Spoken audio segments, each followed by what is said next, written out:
다 같이 일어나셔서 하나님의 말씀 한 목소리로 읽겠습니다. 이사야서 3장 1절에서 12절까지의 말씀입니다. 구약성경 968페이지입니다. 8절에서 12절까지만 읽겠습니다. 이사야서 3장 8절에서 12절 말씀을 다 같이 읽겠습니다. 예루살렘이 멸망하였고 유다가 엎드러졌음은 그들의 언어와 행위가 여호와를 거스려서 그 영광의 눈을 촉범하였음이라. 그들의 안색이 스스로 증거하며 그 죄를 발표하고 숨기지 아니함이 소돔과 같으니 그들의 영혼에 화가 있을진저 그들이 재앙을 자취하였도다.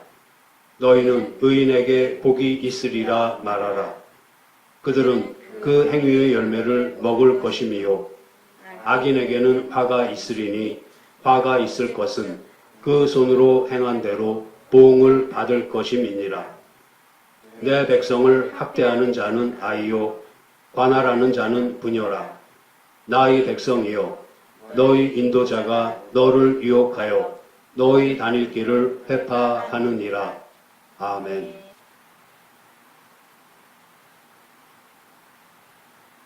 이사야서 2장은 너희는 인생을 의지하지 말라. 그의 호흡은 코에 있나니 수에 칠 가치가 어디 있느뇨? 라는 말씀으로 마무리되었습니다. 이 말씀에 대한 구체적인 이유를 이사야 선지는 오늘의 본문을 통해서 밝히고 있습니다. 먼저 주 만군의 여호와 곧 주권적 섭리자 하나님께서 예루살렘과 유다의 의뢰하는 것을 제하여 버리실 것이기 때문이라고 합니다.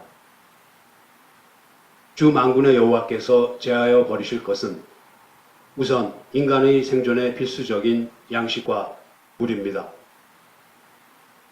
용사와 전사, 곧 군대입니다. 그리고 재판관 등의 사회 지도자와 장인 등의 기술자들입니다. 오늘날도 세상 사람들은 돈이나 건강이나 세상적 지혜나 학벌과 학력이나 기술 등에 의지하여 교만해집니다. 그러나 그것들은 하나님께서 제거하시면 다 없어질 것들입니다. 따라서 우리는 인생을 의지하지 말고 오직 하나님만 의지해야 합니다. 이어서 이사야 선지는 4절에 이르러서 하나님께서 예루살렘과 유다에 사회적 혼란을 주실 것이라고 말합니다. 어른들에게 바른 지도를 받아야 할 어린아이들이 도리어 어른들을 다스린다고 하니 그것이 얼마나 혼란한 일이겠습니까? 또 백성은 서로 학대하며 이웃을 해칠 것이며 예절이 없고 무질서할 것입니다. 나이든 자를 존중하고 존경할 자를 존경하는 것은 사회의 기본 질서입니다. 그러나 유다 사회는 기본적 예절과 질서를 저버렸습니다. 또한 백성들이 아무나 적합하지 않은 사람을 붙들고 유다를 다시 일으켜 달라고 하게 될 것입니다. 그것은 참으로 어처구니 없는 일입니다. 이사야 선지는 8절에서부터 예루살렘과 유다의 멸망에 대해서 말합니다. 유다 백성은 말과 행위로 범죄했습니다. 말은 사람의 마음의 표현입니다. 사람은 마음에 쌓은 그대로 말합니다. 유다 백성은 불신앙적인 말과 불평, 원망, 그리고 비방의 말을 했습니다. 또한 그들은 우상 숭배와 음행에 빠짐으로써 행위로도 하나님께 범죄하였습니다. 사람은 죄를 감추기가 매우 어렵습니다. 특히 범죄한 것이 얼굴에 나타나기 마련입니다. 그러나 유다 백성은 그들의 죄가 얼굴 표정에 그대로 드러나고 있음에도 불구하고 뻔뻔해져서 회개조차 하지 않았습니다. 오히려 소돔 사람들처럼 자기들의 죄를 공공연하게 자랑하듯 하면서 패망의 길로 당당하게 들어섰습니다. 그나마 지도자가 올바르게 행하면 사회가 어느 정도는 유지될 수 있지만 지도자마저 잘못하면 그 사회는 전혀 가망이 없습니다. 이에 대해서 12절은 너희 지도자들이 너희를 잘못 인도하여 너희를 파멸의 길로 이끌어 가고 있다라고 말합니다. 이어서 하나님께서는 악에 대한 보응을 선언하십니다. 의인과 악인에게는 각 사람이 행한 행위에 대한 공의로운 보응이 임할 것입니다. 사람은 그 행한 대로 복과 재앙을 받게 됩니다. 오늘 이사야 선지는 유다 백성의 모습을 통해서 하나님의 진노를 자초하는 인간의 실상을 보여줍니다.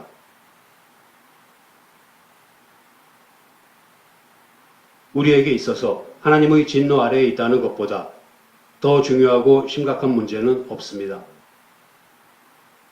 로마서 1장 18절 19절 말씀을 보겠습니다. 하나님의 진노가 불의로 진리를 막는 사람들의 모든 경건치 않음과 불의에 대하여 하늘로조차 나타나나니 이는 하나님을 알만한 것이 저희 속에 보임이라. 하나님께서 이를 저희에게 보이셨느니라. 하나님의 진노가 불의한 행동으로 진리를 가로막는 사람의 온갖 경건치 않음과 불의함을 향하여 하늘로부터 나타납니다. 인간이 죄를 저지르는 것은 경건하지 못하기 때문입니다. 경건하지 못하다는 것은 거룩하지 않다는 것입니다. 그리고 거룩하지 않다는 것은 하나님께 속하지 않았다는 것을 의미합니다. 거룩하다는 것은 도덕적이나 윤리적 또는 종교적으로 선하게 사는 것을 가리키지 않습니다.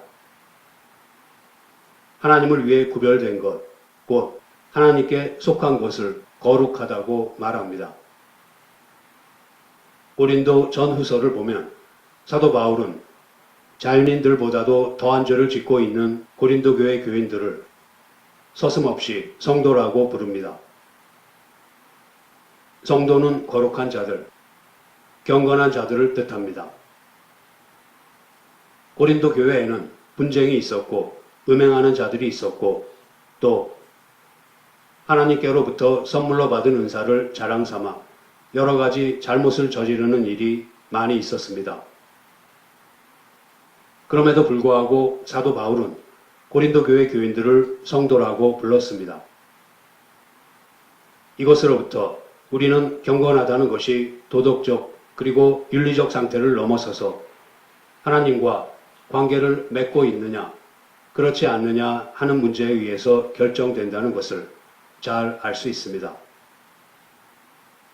그러므로 여기서 하나님의 진노가 불의로 진리를 막는 사람들의 경건하지 않은 것에 대해서 임한다는 것은 하나님과의 올바른 관계에 있지 못한 사람들에게 하나님의 진노가 임한다는 것을 의미합니다. 하나님을 떠나는 죄를 범한 인류의 조상 아담의 후손으로 태어나는 인류는 죄인으로 태어납니다. 하나님과의 관계가 끊어진 상태에서 태어납니다. 그래서 우리는 본질상 진노의 자식입니다. 죄인인 우리가 어떠한 처지에 있는가, 그리고 하나님과 우리의 관계가 회복되어야 하는 것이 왜 그토록 절실하게 요구되는가 하는 사실을 깨닫는 것보다 우리에게 있어서 더 중요한 문제는 없습니다. 그런데도 오늘날의 기독교는 하나님과 우리와의 관계 회복이라는 심각한 문제를 무슨 행복이나 기쁨이나 하는 것들로 덮어버린 채 그저 평안하다, 평안하다, 평안하다 하면서 스스로를 속이고 있습니다. 우리가 분명히 기억해야 할 것은 온 우주 만물의 주인이신 하나님과의 관계에서 벗어나면 하나님의 진노 아래에 있을 수밖에 없다는 사실입니다. 우리는 이미 이사야서 1장에서 이 사실을 보았습니다. 이스라엘의 역사는 매맞은 역사입니다. 하늘이여 들으라. 땅이여 귀를 기울이라. 여호와께서 말씀하시기를 내가 자식을 양육하였거늘 그들이 나를 거역하였도다. 소는 그 임자를 알고 나귀는 주인의 구유를 알건만은 이스라엘은 알지 못하고 나의 백성은 깨닫지 못하는도다 하셨도다. 슬프다 범죄한 나라요 허물진 백성이요 행악의 종자요 행위가 부패한 자식이로다. 그들이 여호와를 버리며 이스라엘의 거룩한 자를 만홀히 여겨 멀리하고 물러갔도다. 너희가 어찌하여 매를 더 맞으려고 더욱더욱 패역하느냐. 온 머리는 병들었고 온 마음은 피곤하였으며 발바닥에서 머리까지 성한 곳이 없이 상한 것과 터진 것과 새로 맞은 흔적뿐이오늘 그것을 짜며 싸매며 기름으로 유하게 함을 받지 못하였도다. 이스라엘 백성이 매를 맞은 가장 큰 이유는 하나님을 떠났기 때문입니다. 정치와 군사 또는 사회와 경제의 문제가 아닙니다. 이스라엘 역사는 인간이 얼마나 그 마음에 하나님을 두려워하지 않는가를 증거하고 있습니다. 동시에 생명과 사망 그리고 복과 화가 모두 하나님 손에 있다는 것을 가장 잘 보여주고 있습니다. 하나님께서는 이스라엘 백성을 종살이하던 애굽에서 꺼내셔서 가나안 땅을 그들에게 주셨습니다. 이스라엘 백성에게 젖과 꿀이 흐르는 가나안 땅을 주는 단 하나의 약속은 다름이 아니라 오직 하나님만을 섬기는 것이었습니다. 신명기 6장 10절에서 15절 말씀입니다. 내 하나님 여호와께서 내 열조 아브라함과 이삭과 야곱을 향하여 내게 주리라 맹세하신 땅으로 너로 들어가게 하시고 네가 건축하지 아니한 크고 아름다운 성읍을 얻게 하시며 네가 채우지 아니한 아름다운 물건이 가득한 집을 얻게 하시며 네가 파지 아니한 우물을 얻게 하시며 네가 심지 아니한 포도원과 감람나무를 얻게 하사 너로 배불리 먹게 하실 때에 너는 조심하여 너를 애굽 땅 종되었던 집에서 인도하여 내신 여호와를 잊지 말고 내 하나님 여호와를 경외하며 섬기며 그 이름으로 맹세할 것이니라. 너희는 다른 신들 곧 네 사면에 있는 백성의 신들을 좇지 말라. 너희 중에 계신 너희 하나님 여호와는 질투하시는 하나님이신즉 너희 하나님 여호와께서 네게 진노하사 너를 지면에서 멸절시키실까 두려워하노라. 그러나 이스라엘 백성은 이 약속을 어기고 하나님을 시험하여 배반했습니다. 그리고 그 저주가 그대로 이스라엘 백성에게 내려집니다. 이 일은 이스라엘 역사 내내 반복되었고 오늘의 본문은 그 중에 하나일 뿐입니다. 오늘날을 사는 우리 또한 예외가 아니라는 것을 잊지 말아야 합니다. 우리가 성경을 통해서 배우고 인생을 통해서 배워야 하는 사실은 복의 근원이 누구이며 온 세상 만물의 주권자가 누구인가를 아는 것입니다. 우리가 하나님을 어떻게 인식하고 있느냐에 따라서 우리의 신앙이 좌우됩니다. 그러므로 우리는 하나님이 누구이신가를 분명히 알아야 합니다. 이것이 우리가 이사야서를 통해서 배우기를 원하고 또 배워야만 하는 점입니다. 하나님으로부터 모든 것이 나옵니다. 하나님으로부터 나오는 것에는 진리와 생명과 복은 물론 진노와 심판 또한 있습니다. 그리고 하나님의 진노와 심판으로부터 벗어나는 것이 우리에게 당면한 가장 심각한 싸움인 것입니다.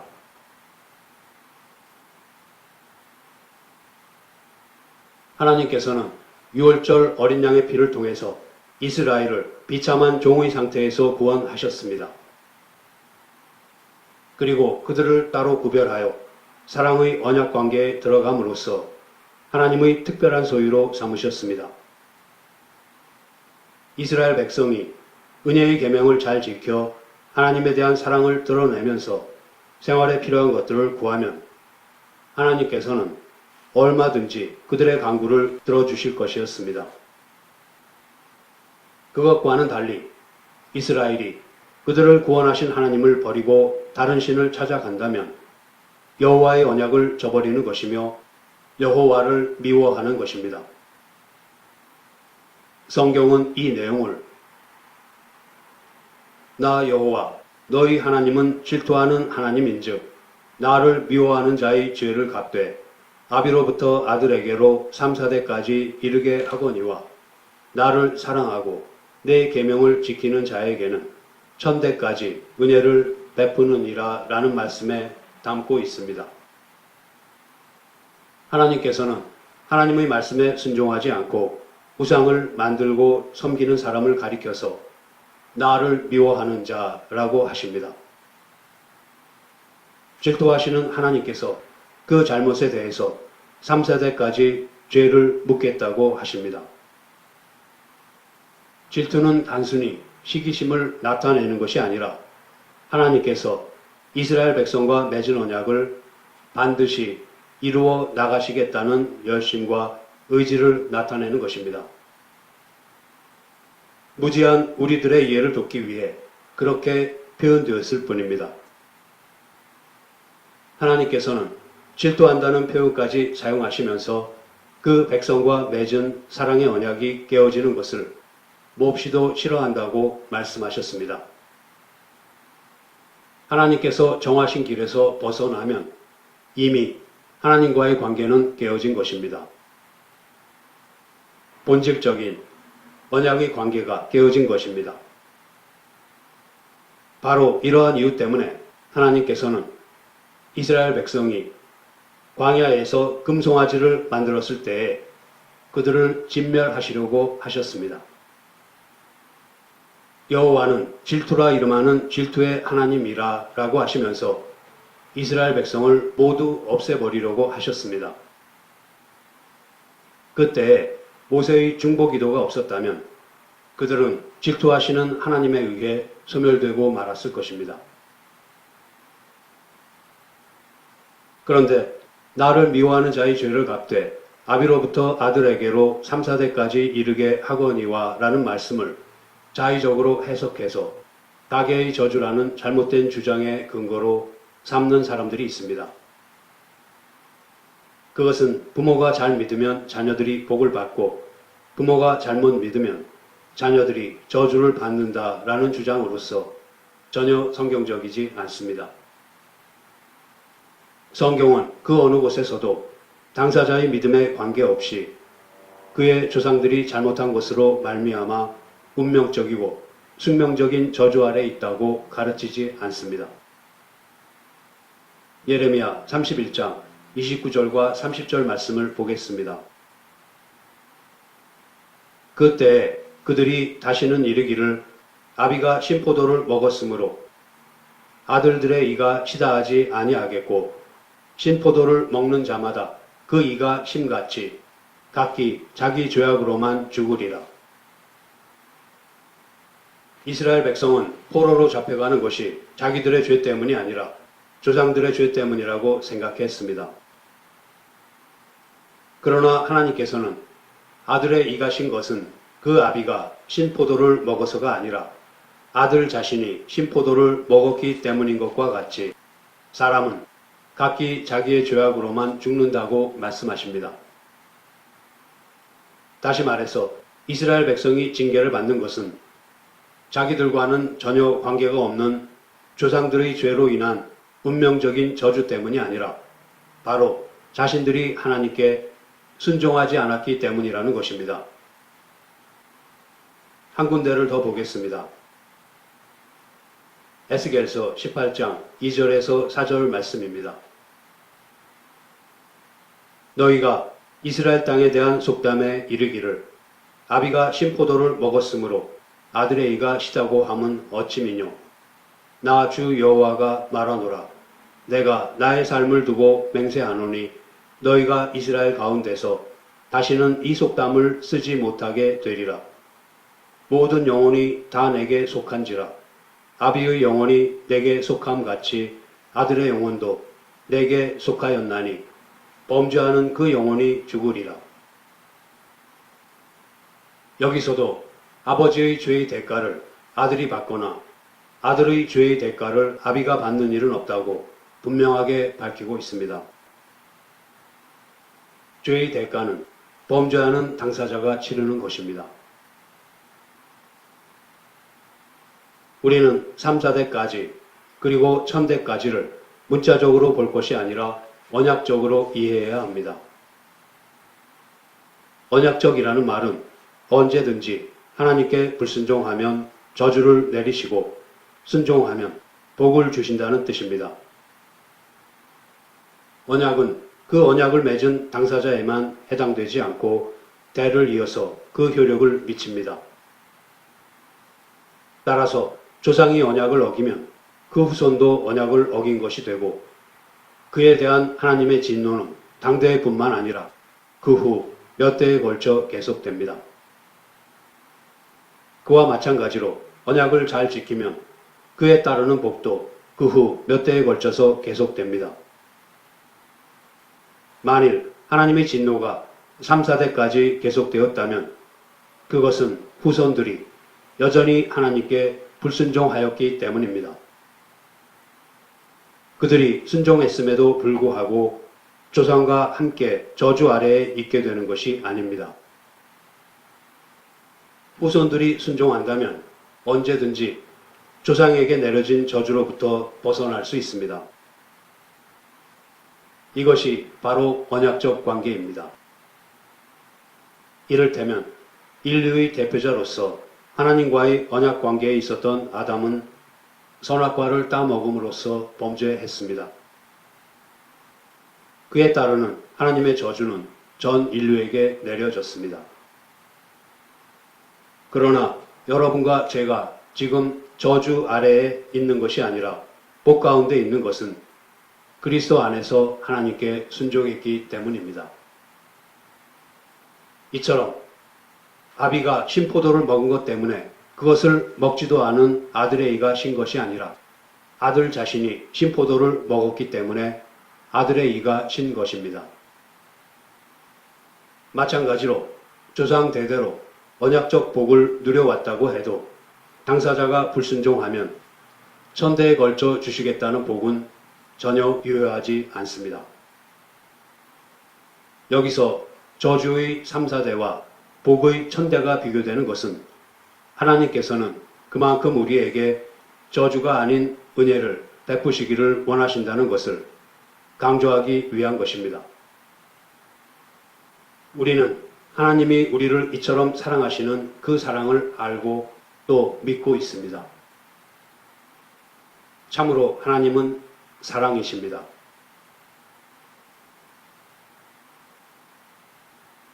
그러나 그와 같은 하나님의 사랑은 공의를 바탕으로 한 것이라는 사실을 우리는 잊지 말아야 합니다.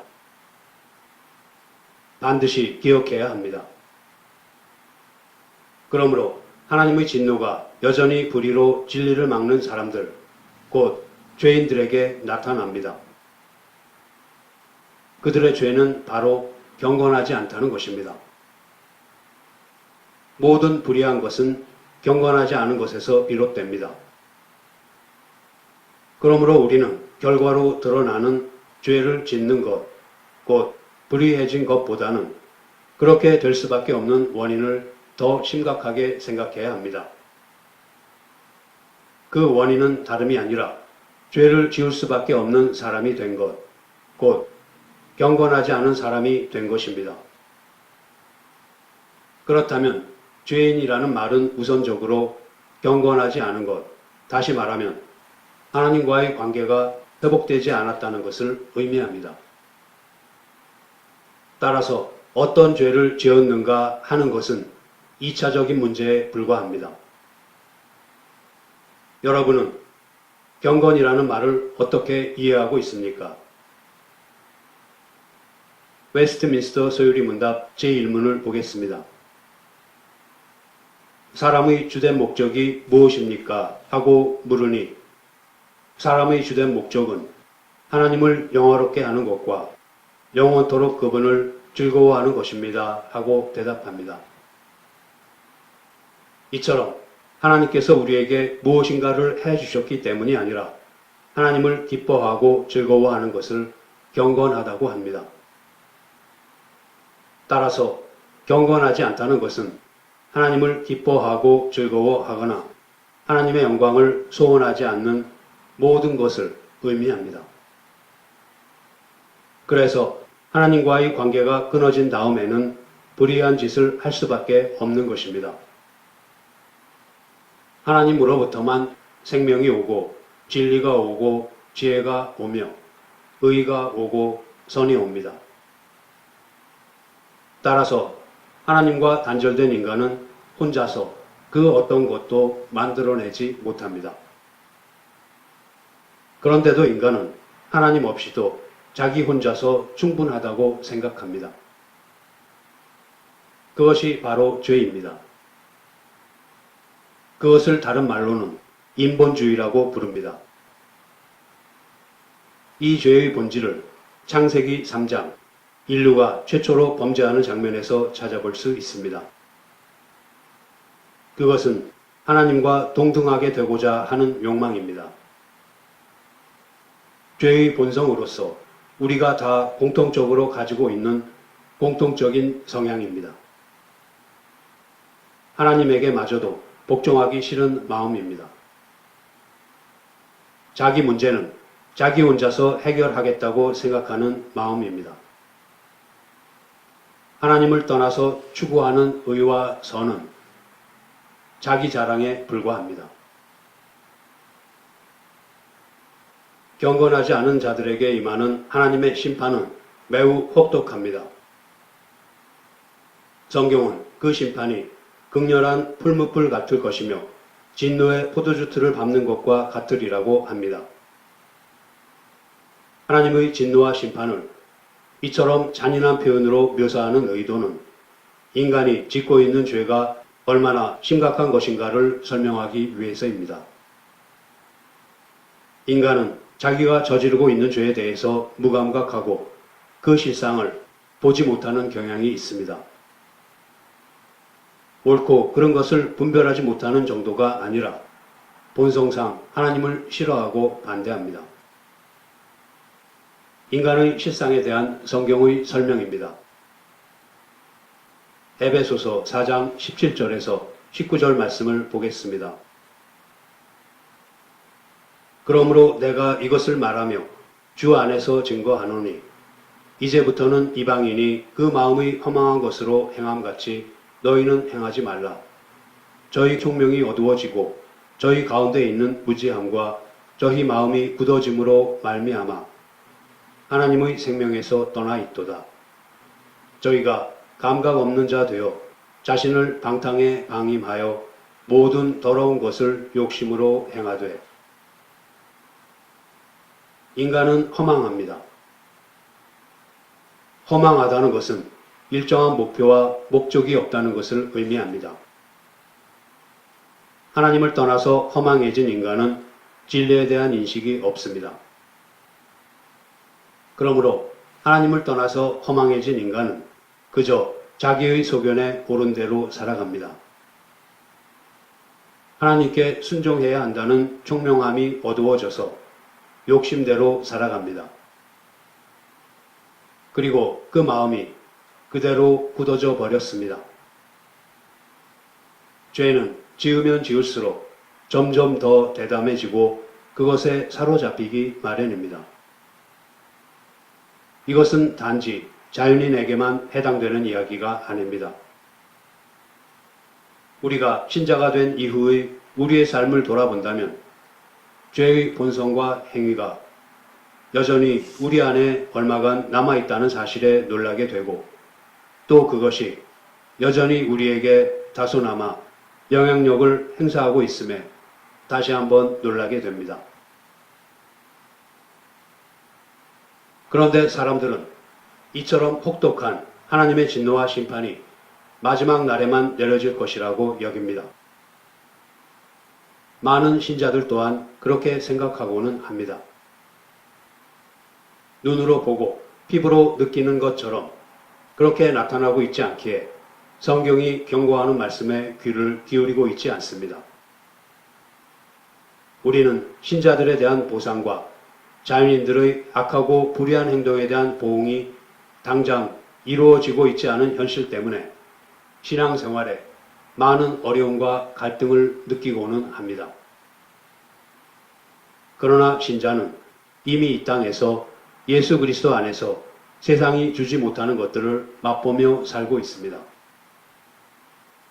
성경은 하나님의 나라는 먹고 마시는 것이 아니라 성령 안에서 누리는 의와 평화와 기쁨이라고 가르칩니다.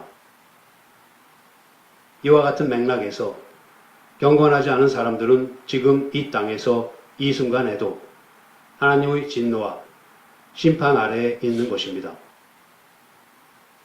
하나님께서는 경건하지 않은 사람들을 그들 마음의 정욕대로 더러움에 내어버려 두십니다. 또한 그들이 마음에 하나님 두기를 싫어하므로 하나님께서 그들을 부패한 마음으로 악한 일을 하도록 그냥 내어버려 두십니다. 여러분은 하나님께서 이렇게 내어버려 두신 것을 자유라고 생각하십니까? 결코 그렇지 않습니다. 그것은 더할 나위 없는 벌이며 불행입니다. 하나님께서 내어버려 두신다는 것은 은혜의 손길로 덮어주지 않으신다는 의미입니다. 보호받지 못한다는 뜻입니다. 하나님을 순종하고 하나님과의 관계 안에 있는 사람들만이 하나님의 보호를 받습니다. 하나님께서 내어버려 두신 자들은 생명의 근원에서 끊어진 자들이기 때문에 부패할 수밖에 없습니다. 그들은 모든 불의, 추악, 탐욕, 악의가 가득한 자요, 시기, 살인, 분쟁, 사기, 악독이 가득한 자요, 수근수근하는 자요, 비방하는 자요, 하나님의 미워하시는 자요, 능욕하는 자요, 교만한 자요, 사랑하는 자요, 악을 도모하는 자요, 부모를 거역하는 자요, 우매한 자요, 빼앗가는 자요, 무정한 자입니다. 이것이 벌이 아니고 무엇이겠습니까? 이와 같은 부패와 더러움에 내던져지지 않으려면 늘 우리를 경건하게 하시는 주님의 은혜 아래에 있어야만 합니다.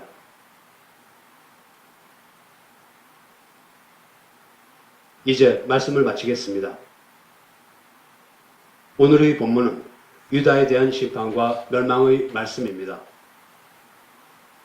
이사야 선지는 오늘의 본문을 통해 이스라엘 백성이 경건하지 못해서 불의를 저질렀으며 그 결과 하나님의 진노와 심판을 자초했다고 선포했습니다. 하나님께서는 유다 백성이 의지하고 있던 것들을 제거해 버리실 것이라고 말씀하십니다. 사람에게는 누구나 의지하는 것이 있습니다. 자기의 생명과 안위를 지켜줄 것이라고 여기는 것들입니다. 대표적인 것이 경제의 힘입니다. 그 외에도 군사와 외교와 정치의 힘입니다.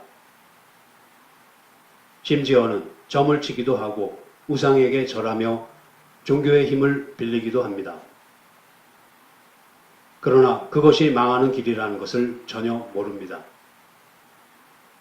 우리는 인간적이고 세상적인 것, 곧 돈과 건강과 지식과 명예 또는 기술 등을 의지하지 말아야 합니다.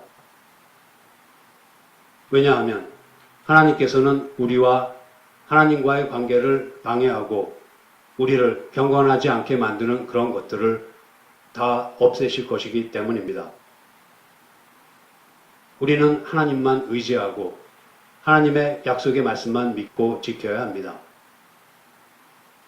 하나님만이 참신이시며 창조와 구원의 주이시며 인간에게 복을 베푸시는 분이십니다. 그리스도인은 하나님의 은혜로 이 사실을 깨달은 자들입니다. 의지할 분은 오직 하나님 한 분뿐이라는 것을 성령님의 역사하심으로 깨달은 자들입니다. 그런데 성도이면서도 돈에 집착하고 세상적인 방법이나 논리를 더 중요하게 여기거나 우선순위에 두고 살아가십니까? 성도이면서도 세상에 속한 사람들보다 더 무례하고 인색하고 비신앙적인 태도로 살아가십니까? 만일 그렇다면 더 늦기 전에 회개하고 하나님께로 돌아서시기 바랍니다. 성도는 철저하게 하나님만을 의지하는 것으로서 영혼과 인생 그리고 죄와 죽음에 관한 하나님의 뜻을 세상에 증거하는 소금과 빛의 역할을 다해야 합니다. 하나님의 진노와 심판이 마지막 날에나 올 것으로 여기십니까? 그날이 바로 지금 이 순간일 수도 있습니다. 부디 이 땅에서의 시간을 정욕의 더러움과 부패한 마음으로 악한 일을 저지르는 일에 내어버려져서 허비하지 않으시기를 바랍니다. 그렇게 내어버려진 순간이 이미 하나님의 진노와 심판을 받고 있는 순간입니다. 그렇게 시작된 하나님의 진노와 심판은 영원히 계속될 것입니다. 성도 여러분, 만물의 주권자이신 하나님과의 바른 관계 안에서 순종하는 경건한 자로서 늘 하나님의 보호하심 가운데 살아가는 저와 여러분이 되기를 소원합니다. 기도하시겠습니다. 하나님 아버지, 본질상 진노의 자식인 저희들이 주님과의 관계를 회복해야 하는 것이 왜 그토록 절실하게 요구되는가 하는 사실을 분명히 깨닫게 하여 주심을 감사드립니다. 주님을 떠나 허망해져서 저희들의 소견에 오른 대로 살아가지 않게 해주시고 주님께 순종해야 한다는 총명함이 어두워져서 욕심대로 살아가지 않을 수 있게 하여 주시옵소서. 경건하지 못하여 주님의 진노와 심판 아래에서 더러움과 부패함에 내어버려지지 않게 은혜로 덮어주시기를 간절히 원합니다. 주님을 기뻐하고 즐거워하는 경건한 자로서 주님의 날개 아래에서 보호받으며 주님께로부터만 나오는 생명과 진리 안에 거하여서 극렬한 풀무불 같고 진노의 포도주 틀을 밟는 것과 같은 혹독한 심판에 떨어지지 않게 하여 주시옵소서. 진노와 심판보다는 은혜를 베풀기를 원하시는 그 사랑을 알고 또 믿음으로써 마음에 늘 주님을 경외하는 복 있는 자로서 살아가는 저희들이 되게 하여 주시옵소서. 우리 주 예수 그리스도의 이름으로 기도드립니다. 아멘.